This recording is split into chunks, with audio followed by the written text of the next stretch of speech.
Praise the Lord Jesus Christ, and welcome to today's Explainer. Okay, let's jump right into this, because today we are unpacking an absolutely fascinating piece of theology.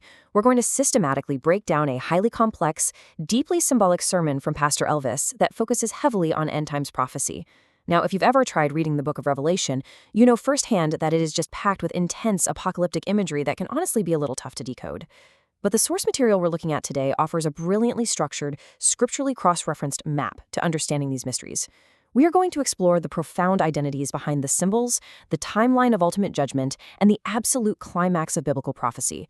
Listen to this. I saw an angel standing in the sun who cried in a loud voice to all the birds flying in midair, "Come, gather together for the great supper of God." Just let the sheer scale of that imagery sink in for a second. This is Revelation chapter 19, verse 17. It's dramatic, it's solemn, and it's an incredibly mysterious cold open to the ultimate climax of the biblical narrative. I mean, an angel standing inside a burning star, calling birds to a global feast, it immediately hooks you, right? But what does it actually mean?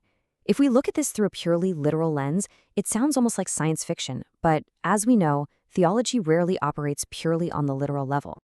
Now, the contrast between the literal text and the theological interpretation presented in our source material is striking.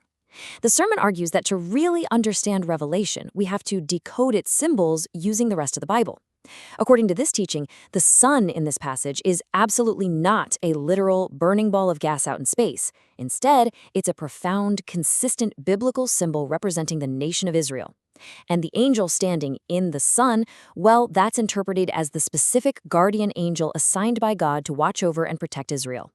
This completely flips the script. It shifts our understanding of the prophecy from some kind of cosmic anomaly to a highly specific geopolitical and spiritual event.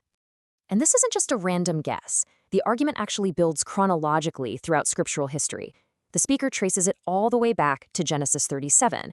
You might remember Joseph having a dream showing the sun, moon, and stars bowing to him. His father Jacob, who is literally renamed Israel, immediately identifies himself as the sun in that dream.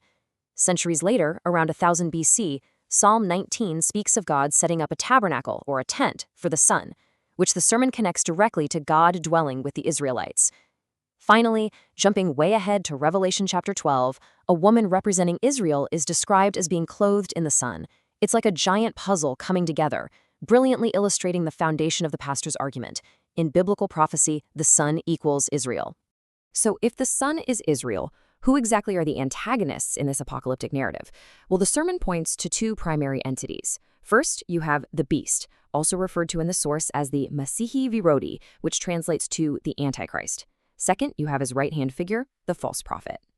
The speaker really emphasizes that these aren't just tyrannical political figures, they are deeply deceptive spiritual entities. Their entire goal during the end times is to lead the world astray. And they don't just use military might, they use false miracles, deceptive signs, and they literally force humanity to take their mark and worship an idol. They are the ultimate counterfeits of divine authority. But where do these antagonists actually center their power? Drawing heavily from Jesus' prophecies in Matthew 24 and the book of Daniel, the speaker notes that the beast isn't just going to rule from anywhere. He will establish his global deceptive throne directly in Jerusalem. He's going to set up what the scriptures call the abomination of desolation. Basically, it's a profound act of desecration right in the holy place, setting up an idolatrous image where it absolutely does not belong. According to the source material, this specific act of desecration is what sparks an era of profound, unprecedented spiritual darkness over the very land that was meant to be a light to the world. And that brings us to the period theologians call the Great Tribulation. According to the prophetic timeline mapped out in the sermon, this is a horrific 42-month period where the holy city is trampled by these dark forces.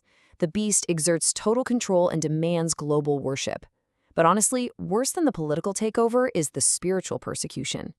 The sermon notes that during this time, many will be entirely deceived into worshiping the beast, and the true believers, the saints who refuse to bow down, will face brutal persecution and martyrdom. It is a time of ultimate rebellion against God, centered right in the sun or the nation of Israel. So this brings up an absolutely crucial question. If the sun represents God's chosen nation of Israel, why is God's wrath eventually poured out onto it? I mean, it seems completely counterintuitive, right? Why strike the very place you established? Well, the explainer narrative pivots here. The sermon suggests that the wrath isn't directed at the faithful, but rather it's a direct consequence of ultimate rebellion. When the people living in the sun choose to embrace the beast, worship his image, and reject God, the very land itself becomes a focal point for divine justice. And this leads us to the terrifying reality of the fourth bowl of wrath, which is detailed in Revelation 16:8. The source describes how the fourth angel, yes, that very guardian angel standing in the sun that we talked about at the beginning, takes his bowl and pours out scorching wrath. But notice who is actually burned here. The sermon explicitly states that this agonizing heat and fire is unleashed upon the people who abandon God to follow the false prophet and the beast. It is a highly targeted, intense judgment upon those who embrace the ultimate deception and shed the blood of the saints. But here is where the timeline really shifts, and we have to ask ourselves, when does God's patience finally end? Throughout all of this crazy deception, the rise of the beast, the persecution of the saints, the sermon points out that God actually allows it to happen for a set time.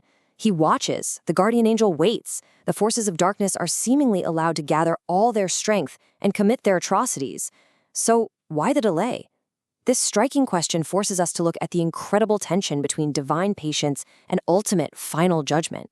To answer that, the speaker pulls a truly fascinating quote from the Old Testament prophet Zephaniah. "Therefore, wait for me, declares the Lord, for the day I will stand up to testify. I have decided to assemble the nations, to pour out my wrath on them." The sermon uses this to illustrate a brilliant concept: God's strategic patience.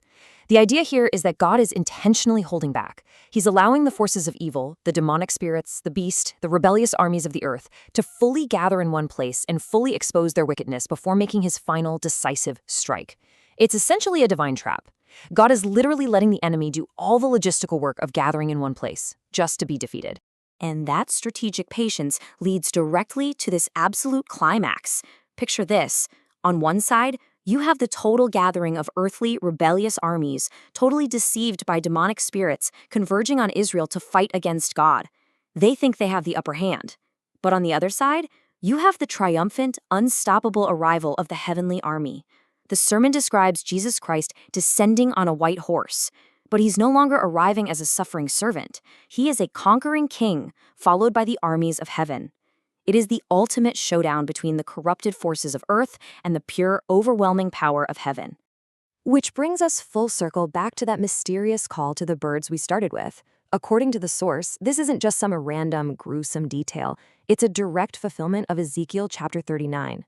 The angel standing in the sun, Israel's guardian, looks at the gathered armies of the beast and calls the birds of the air, because he already knows exactly how this ends.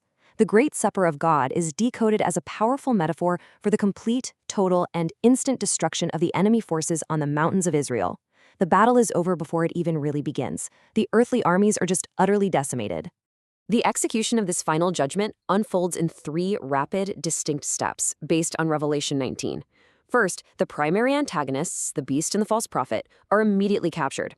There is no long, drawn-out war, no negotiation. Second, in a terrifying display of finality, they are cast alive directly into the lake of fire burning with sulfur.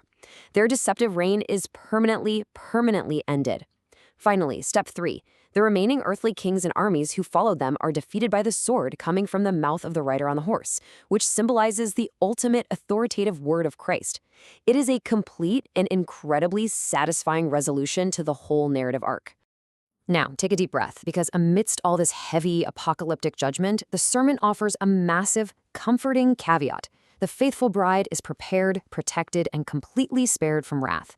The speaker makes it very, very clear that the true believers, referred to as the bride of Christ, are absolutely not the targets of this wrath. Before the final, ultimate outpouring of judgment, the bride has made herself ready. The message here is one of profound hope for the faithful. They will celebrate the marriage supper of the Lamb, entirely safe and separated from that grim supper of the birds that claims the rebellious. Which leaves us with a final, incredibly provocative thought to ponder today. We've seen how the sermon decodes the sun, the angel, and the beasts. We've traced the timeline from ancient prophecy to a future Jerusalem, moving from God's strategic patience to his unstoppable final judgment. The stakes in this source material literally couldn't be higher. So as these intense apocalyptic symbols become clear, the ultimate question the sermon leaves us with is this: are you prepared for the day God's patience turns into ultimate judgment? It's a fascinating theological vision that certainly leaves you wanting to dig deeper into the text. Thank you so much for joining me on this explainer. Keep learning, and I'll catch you next time.